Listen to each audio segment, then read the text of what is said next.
હાલ અમિત શાહ દ્વારા સંબોધન કરવામાં આવી રહ્યું છે, સીધા જઈશું તે તરફ।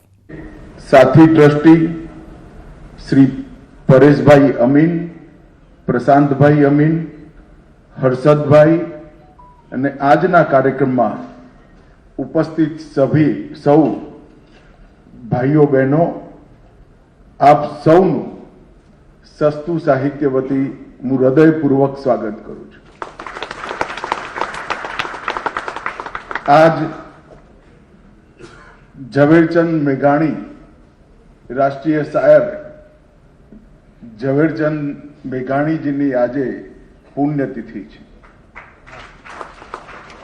અને પુણ્યતિથિના દિવસે જ 2002 પછી સસ્તું સાહિત્ય દ્વારા એક સાથે અનેક પુસ્તકોના પુનઃમુદ્રણની શરૂઆત થઈ જવા રહી છે। એ મારા માટે ખૂબ આનંદ અને સંતોષની વાત છે। કોઈ પણ સમાજ, કોઈ પણ ભાષા, એનું ગૌરવ, એનું સાતત્ય, એનું અસ્તિત્વ ત્યારે જ ગૌરવમય બને કે જ્યારે એને સંભાળવાવાળા લોકો, આગળ વધારવાવાળા સાહિત્યકારો અને સાહિત્યની પોષણમાં રુચિ રાખવાવાળા પ્રયોજકો સમય સમય પર મળતા રહે। ગુજરાતી ભાઈ બેસી જા ને, તને સંભળાતું નથી? ઓ બેસ જા।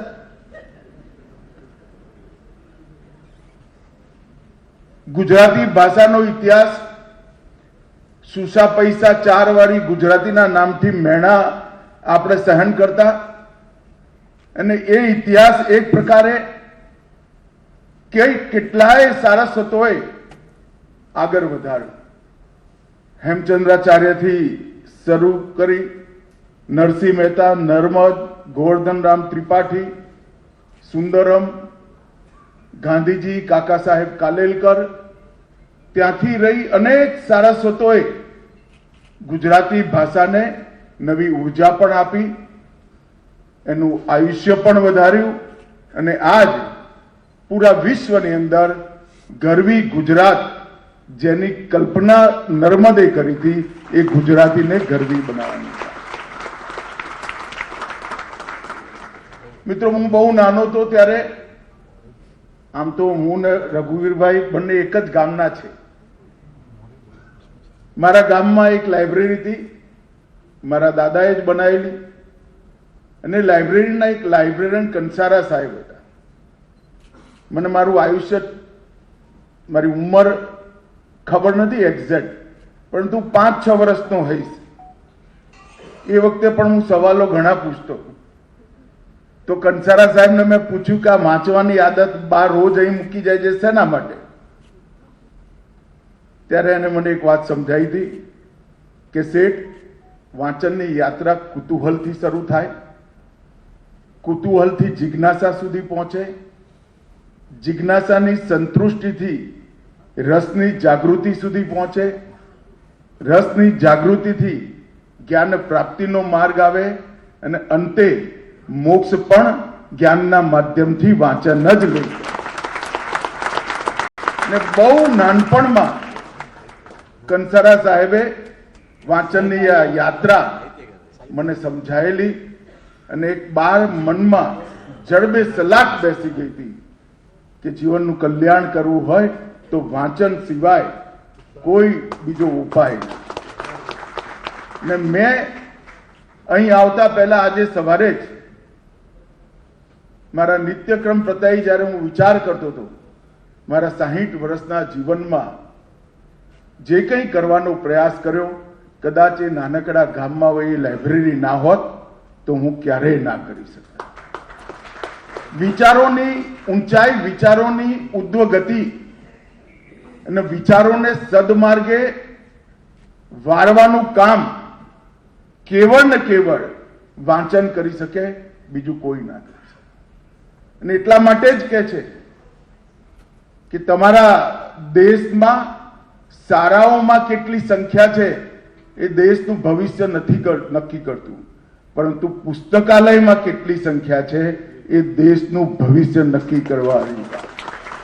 અને આજે હું અહીંયા આવ્યો છું ત્યારે સૌથી પહેલા ભિક્ષુ અખંડાનંદને હું મનપૂર્વક શ્રદ્ધાંજલિ આપવા માંગુ છું. ભિક્ષુ અખંડાનંદે વર્ષો પહેલા વાંચનની કિંમતને ઓળખવાનું કામ, અને વાંચન પણ કેવું જે વ્યક્તિને આગળ લઈ જાય, આત્માને આગળ લઈ જાય અને જ્ઞાનની વૃદ્ધિ કરે, એ સાહિત્ય સસ્તું મળવું જોઈએ.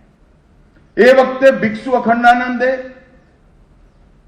સાહિત્ય મુદ્રણાલય, અખંડાનંદ અને આયુર્વેદિક ઔષધિઓનું ઉત્પાદન અને એનું સાહિત્ય, આ ચારે પ્રવૃત્તિઓને એમનું જીવન કાર્ય બનાવ્યું. અને નામની આગળ જ ભિક્ષુ એટલે ભિક્ષા માગી માગી માગી આ સંસ્થાને એમને ઊભી કરી. મિત્રો, આજે એક હમણાં જે વૃત્તચિત્ર બતાવ્યું એમાં ભદ્રનું એક મકાન જોઈને તમને થાય કે આ કેમ બતાવ્યું છે, પણ એ જમાનામાં ભદ્રનું આ મકાન બનાવવું એ કોઈના એક જીવનમાં શક્ય નથી. એ ભિક્ષુ અખંડાનંદે કરીને હું લગભગ 20-21 વર્ષની ઉંમર સુધી અખંડાનંદનો અખંડ વાચક રહ્યો છું. મારા ઘરે અખંડાનંદ હું જન્મ્યો એ પહેલાથી આવતો, અને અખંડાનંદ સાત્વિક સાહિત્ય પીરસવાનું અને સાત્વિક સાહિત્યની સાથે સાથે બાળ મનને ઘડતર કરવાનું અને મોટા માણસોને સમાજની અંદર સેવાનો સંદેશ આપવાનો, એ અખંડ રીતે જો કોઈએ કામ કર્યું હોય તો અખંડાનંદે કર્યું છે. અને મિત્રો, આજે હું રાજકારણમાં કામ કરતા કરતા દેશનો ગૃહપ્રધાન બન્યો, એટલે પરેશભાઈ, પ્રશાંતભાઈ, હર્ષદભાઈ આવીને મને ચેરમેન બનાવી દીધો. પણ હું આ ત્રણેય ટ્રસ્ટીઓને ખૂબ ખૂબ અભિનંદન આપવા માંગુ છું કે એમને કપરા કાળમાં ભિક્ષુ અખંડાનંદની સાધનાને જાળવી રાખવાનું કામ કર્યું અને આગળ વધ્યું. આવી સંસ્થાઓ જેમાં નફો એ સંસ્થાનો ઉદ્દેશ ના હોય. પુસ્તકો પણ જ્ઞાનને પ્રેરિત કરવા વાળા પુસ્તકો, જ્ઞાન આપવા વાળા પુસ્તકો છાપવાના હોય અને સસ્તા વેચવાના હોય. એ સંસ્થા ચલાવી એટલે લોઢાના ચડા ચાવવા જેવું કામ છે. અને ત્રણેય લોકોએ એક લાંબા સમય પછી સુધી એચ.એમ. પટેલ સાહેબના ગયા પછી આ સંસ્થાનું પોતાના બાળકની જેમ જતન કર્યું, એની સંપત્તિઓને બચાવી અને એના સંસ્કારને પણ બચાવ્યા. અને આજે સંસ્થા આગળ વધશે એનો મને વિશ્વાસ છે. મિત્રો, જબ સસ્તું સાહિત્યની આપણે વાત કરીએ ત્યારે સસ્તું સાહિત્યએ અનેકવિધ પુસ્તકો જીવનને આગળ વધારવા વાળા, ભક્તિની સીધી સાદી સમજ આપવા વાળા, આધ્યાત્મનો વ્યવહારુ જ્ઞાન આપવા વાળા અને ભારતના ધર્મ પુસ્તકોમાં જે નીતિ પડેલી છે એ નીતિની સરળ વ્યાખ્યા કરવા વાળા પુસ્તકો. મેં પણ વિદુર નીતિ અને ચાણક્યનું અર્થશાસ્ત્ર બંને મારી લાઇબ્રેરીમાં સસ્તું સાહિત્યના જ વાંચ્યા છે. અને હું આજે પણ ચાણક્યના અર્થશાસ્ત્રની પ્રસ્તાવના મને આજે પણ યાદ છે. એમાં મહાત્મા ગાંધીએ લખેલું કે આ ગ્રંથ નહીં ગ્રંથાગાર છે. એક વાક્ય બાપુએ લખેલું કે ચાણક્યનું અર્થશાસ્ત્ર એ ગ્રંથ નહીં ગ્રંથાગાર છે. અને એનું એટલું સરળ ગુજરાતી ભાષામાં ભાષાંતરણ અને ભાવાર્થ સાથેનું ભાષાંતરણ સસ્તું સાહિત્ય મુદ્રણાલય એ વખતે કરેલું. આવા અનેક પુસ્તકો આજે 2002 પછી પહેલી વાર 24 પુસ્તકોનું અહીંયા પર પુનઃમુદ્રણ થયું છે. ના 24 પુસ્તકો, કોઈ પુસ્તકની 20મી આવૃત્તિ છે, કોઈ પુસ્તકની 80મી આવૃત્તિ છે, કોઈ પુસ્તકની 40મી આવૃત્તિ છે, કોઈ પુસ્તકની 100મી આવૃત્તિ છે. એ જ બતાવે છે કે આ પુસ્તકો કેટલા વંચાયા છે, કેટલા લોકોના જીવનમાં, કેટલા ઘરોમાં સત્વનો વિકાસ અને સન્માર્ગ તરફ વાળવાની વૃત્તિ એને ઘડવાનું કામ આ પુસ્તકોએ કર્યું છે. અને આજે મને ખૂબ ખૂબ આનંદ છે કે આ 24 પુસ્તકોને આપણે ફરીવાર પુનઃમુદ્રિત કરીએ છીએ. મને વિશ્વાસ છે કે આ ઘટનાની સાથે જ ભિક્ષુ અખંડાનંદે સસ્તું સાહિત્ય મુદ્રણાલય પાસેથી જે અપેક્ષાઓ રાખી છે, સ્થાપના કરતી વખતે જે કલ્પનાઓ રાખી છે, એને ફરી એકવાર સિદ્ધિના રસ્તા પર લઈ જવાનો આપણો માર્ગ પ્રશસ્ત થશે. મિત્રો, વાંચન માટે નરેન્દ્રભાઈ જ્યારે ગુજરાતમાં હતા ત્યારે અહીંયા ભાગ્યેશભાઈ બેઠા છે, વાંચે ગુજરાતની શરૂઆત કરી અને એ વખતે મને આશ્ચર્ય થાય કે ગુજરાતમાં વાંચન લગભગ મૃતપ્રાય થવાની અણી પર હતું. અને આજે મારા મત વિસ્તારની બધી જ પુસ્તકાલયોની મેં મીટિંગ કરી હતી અને એ પુસ્તકાલયો જીવિત કરવાની શરૂઆત ગુજરાત સરકારે પણ કરી અને આગળ પણ વધ્યા. ગુજરાતમાં વાંચવાનો મહિમા વધારવા માટે ખાલી સરકાર કશું ના કરી શકે. હું તો ભૂપેન્દ્રભાઈનો ધન્યવાદ કરીશ કે આટલી મોટી રકમ એમને ગુજરાતના પુસ્તકાલયો માટે ફાળવી, પરંતુ વાંચવાનો મહિમા વધારવાનું કામ તો સારસ્વતોએ કરવું પડે. ભાષા શુદ્ધિ, લેખનનો ઉદ્દેશ, લેખનની દિશા અને ગદ્ય અને પદ્ય બંનેમાં ભારોભાર સત્વ ભરવાનું કામ એ સારસ્વતોએ જ કરવું પડે. અને મિત્રો, મને પૂરો વિશ્વાસ છે ગોવર્ધનરામ ત્રિપાઠી, નર્મદ, નરસિંહ મહેતા, હેમચંદ્રાચાર્ય, ઝવેરચંદ મેઘાણી, સુંદરમ, આ બધા જ લોકોએ જે યાત્રા શરૂ કરી આપણી ભાષાને સુસા પૈસા ચારના મેણાથી મુક્તિ અપાવી મહાન ગુજરાતી ભાષા સુધી પહોંચાડ્યા છે. આ યાત્રા અખંડ રહેશે. આજે ફરી એકવાર હું આ કાર્યક્રમના માધ્યમથી ગુજરાતના લોકોને જરૂર કહેવા માંગુ છું કે ભિક્ષુ અખંડાનંદનું અભિયાન સમાપ્ત નથી થયું. એ એટલી જ ગતિથી આગળ વધશે. ચાહે અખંડાનંદ મેગેઝિન ચલાવવાનું હોય, ચાહે સસ્તું સાહિત્ય મુદ્રણાલયને વધુ તેજ ગતિથી આગળ વધારવાનું હોય, કે ચાહે નિરોગી શરીર માટે આયુર્વેદની જે બનાવવાના એમને સાહિત્ય અને પદ્ધતિઓ વિકસાઈ છે એને પણ આગળ વધારવાના હોય.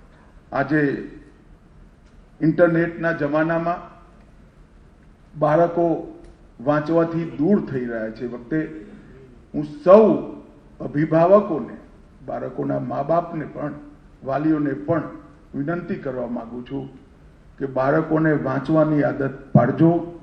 વાંચવાની આદત પડશે તો બાળક ગમે એટલી મુશ્કેલીમાં પણ ટટ્ટા રહી મુશ્કેલીની બહાર નીકળી જશે.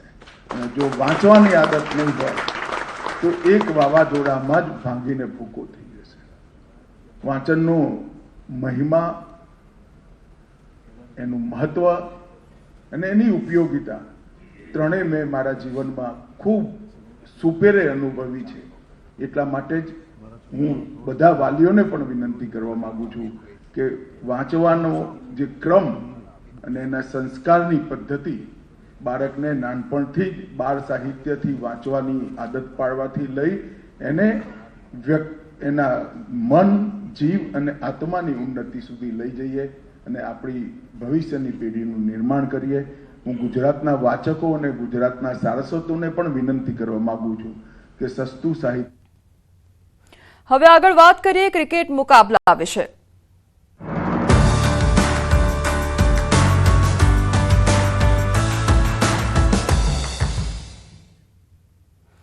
આઈસીસીનો વધુ એક તાજ જીતવા ટીમ ઇન્ડિયા તૈયાર છે અને ફાઇનલમાં ભારત ન્યૂઝીલેન્ડનો મુકાબલો થવાનો છે. દુબઈમાં આજે ચેમ્પિયન્સ ટ્રોફીની ફાઇનલ મેચ અને ફાઇનલમાં ભારતની ટક્કર ન્યૂઝીલેન્ડ સામે થવાની છે. ચેમ્પિયન્સ ટ્રોફીમાં એક પણ મેચ નથી હાર્યું ભારત અને ન્યૂઝીલેન્ડ બંને દમદાર ટીમ વચ્ચે આજે સૌથી મોટી મેચ યોજાવાની છે। આ મેચ દુબઈમાં યોજાઈ રહી છે અને તે બપોરે 2:30 વાગે શરૂ થશે। આ મેચ પહેલા ભારતમાં કપ પાછો લાવવા માટે ટીમ ઇન્ડિયા આતુર છે। બીજી તરફ ન્યૂઝીલેન્ડ પણ મેદાનમાં દમ બતાવવા માટે તૈયાર છે। 25 વર્ષમાં આ બીજી વખત છે જ્યારે બંને ટીમો આ ટ્રોફી માટે ટકરાવાની છે। વર્ષ 2000માં જ્યારે સૌરવ ગાંગુલીની કેપ્ટનશીપ હેઠળ ભારતીય ટીમ ન્યૂઝીલેન્ડ સાથે ટકરાઈ હતી ત્યારે તેને હારનો સામનો કરવો પડ્યો હતો। માત્ર 2000માં જ નહીં, ન્યૂઝીલેન્ડે 2021માં WTC ફાઇનલમાં વિરાટ કોહલીની ટીમ પાસેથી ICC ટ્રોફી પણ છીનવી લીધી છે। આ ત્રીજી વખત છે જ્યારે બંને ટીમો ICC ટ્રોફી માટે એકબીજા સામે ટકરાશે। તો ભારતીય ચાહકો આશા રાખી રહ્યા છે કે રોહિત બ્રિગેડ ન્યૂઝીલેન્ડને હરાવીને ચેમ્પિયન્સ ટ્રોફી 2000 અને WTC ફાઇનલ 2021ની હારનો બદલો લેશે। ભારત પાસે ક્રિકેટના ઇતિહાસને સુવર્ણ અક્ષરોમાં લખવાની શ્રેષ્ઠ તક છે। દુબઈમાં રમાનારી ફાઇનલમાં ભારતીય ટીમ દરેક પ્રકારે શ્રેષ્ઠ સાબિત થઈ છે। ટીમ ઇન્ડિયા ટુર્નામેન્ટમાં 4 સ્પિનરો સાથે રમી રહી છે, જે દર્શાવે છે કે પીચ અને હવામાન અનુકૂળ છે। 20 દિવસથી ટીમ એક જ શહેરમાં છે અને મેદાનથી ટીમના સભ્યો સંપૂર્ણ રીતે પરિચિત થઈ ગયા છે। આ સ્થિતિમાં ભારત પાસે ફેન્સને બહુ મોટી આશા પણ બંધાઈ છે। ભારતીય ક્રિકેટ ટીમે અત્યાર સુધીમાં 6 ICC ટ્રોફી જીતી છે। કપિલ દેવની ટીમે 1983માં ટ્રોફી જીતવાનું શરૂ કર્યું હતું। ત્યાર પછી 2002માં આપણે ચેમ્પિયન્સ ટ્રોફીના ચેમ્પિયન બન્યા હતા અને વર્ષ 2007માં ભારતે T20 વર્લ્ડ કપ જીત્યો હતો। તો 4 વર્ષ પછી 2011માં પણ વન ડે વર્લ્ડ કપ જીતીને ભારત વિશ્વ ચેમ્પિયન બન્યું હતું। 2 વર્ષ પછી ચેમ્પિયન્સ ટ્રોફીનું આયોજન થયું અને MS ધોનીની ટીમ આ વખતે પણ ચેમ્પિયન સાબિત થઈ હતી। આ પછી 29 જૂન 2024ની જો વાત કરવામાં આવે તો એ દિવસે ભારતે રોહિત શર્માના નેતૃત્વમાં T20 વર્લ્ડ કપ જીત્યો છે।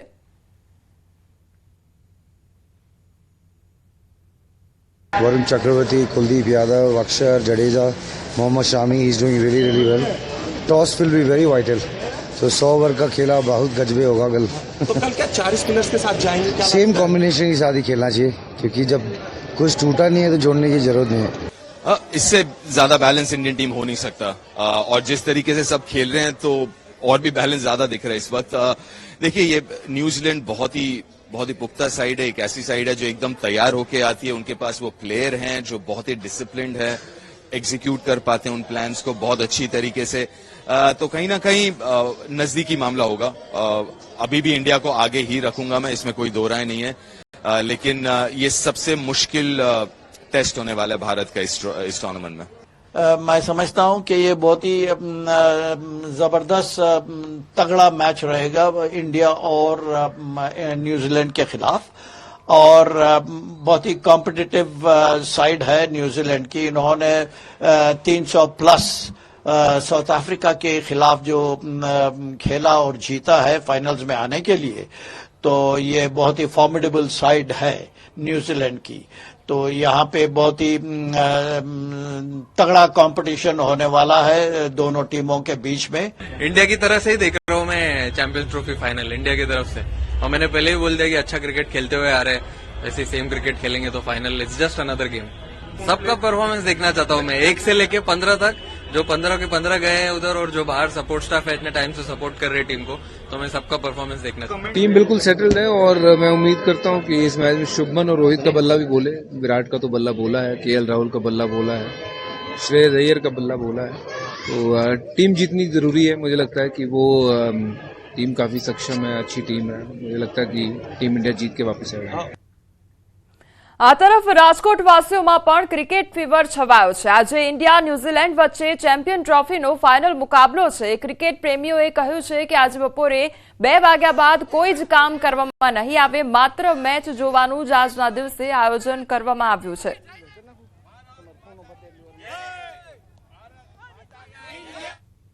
આજે ભારત અને ન્યૂઝીલેન્ડ વચ્ચે ICC ચેમ્પિયન ટ્રોફીનો ફાઇનલ મુકાબલો યોજાવાનો છે, ત્યારે રાજકોટના ક્રિકેટ પ્રેમીઓમાં પણ એક અનોખો ઉત્સાહ જોવા મળી રહ્યો છે।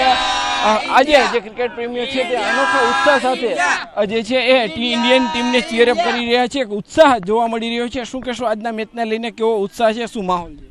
ઉત્સાહમાં તો એવું છે ભાઈ કે જોબ ઉપર જવાનું છે, બરોબર. જોબ ઉપર જઈને પણ આપણે કામ તો કરવાનું જ છે, પણ એના વચ્ચે પણ ટાઈમ કાઢીને ઇન્ડિયા અને ન્યુઝીલેન્ડ વચ્ચેની ફાઇનલ મેચ આજે ચોક્કસ ને ચોક્કસ જોવાની છે. જે રોહિત શર્મા ઉપર અપેક્ષા છે કે આજે કેપ્ટન ઇનિંગની ફાઇનલમાં એ બતાવશે જેમ કે કેપ્ટન તરીકેની કઈ કેપેસિટી હોવી જોઈએ. બપોર પછીના કોઈ કાર્યક્રમ નહીં, બસ ખાલી ટીવી સામે ગોઠવાઈ જવાનું. ભારતનો ફાઇનલ હોય એ થોડો મિસ કરાય. ઇન્ડિયાની આખી ટીમ પૂરા જોશ સાથે રમવાની છે અને કે છે ને, ચલો સૌ જીતવા જંગ, બ્યુગોલો વાગે, યાહોમ કરીને કૂદી પડો, ફતેહ છે આગે, ચેમ્પિયન્સ ટ્રોફી હમારી હે, જીતેગા ભાઈ જીતેગા, ઇન્ડિયા જીતેગા. અત્યારે ઇન્ડિયાની પૂરી ટીમ ફોર્મમાં સારી ચાલે છે.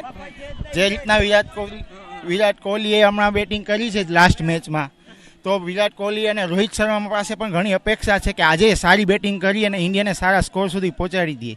જો આપણી પહેલી બેટિંગ આવીને 300 સુધી પહોંચી ગયા તો જીત આપણા હાથમાં જ છે. સેમીફાઇનલ જીતા એમાં પણ પૂરેપૂરો ઉત્સાહ હતો અને એમાં પણ આશા હતી કે ઇન્ડિયા જીતશે અને ફાઇનલમાં આવશે. આજે પણ પૂરેપૂરી આશા છે, 110% ઇન્ડિયા જ જીતશે. ચોક્કસથી ભારત જ જે છે ચેમ્પિયન ટ્રોફી જીતશે. એને લઈને રાજકોટના ક્રિકેટ પ્રેમીઓ છે તેમાં ઉત્સાહ છે. કોઈને કામ ઉપર જવાનું છે તો ત્યાં પણ મેચ જોવાનું આયોજન કર્યું છે, તો કેટલાક લોકોએ જે છે તમામ કામ છે આજના દિવસ માટે કેન્સલ કર્યા છે. માત્ર ને માત્ર ટીવીની સ્ક્રીન સામે 2 વાગ્યાથી ગોઠવાઈ જવાનું નક્કી કર્યું છે. હાર્દિક જોશી, ન્યૂઝ 18 ગુજરાતી, રાજકોટ.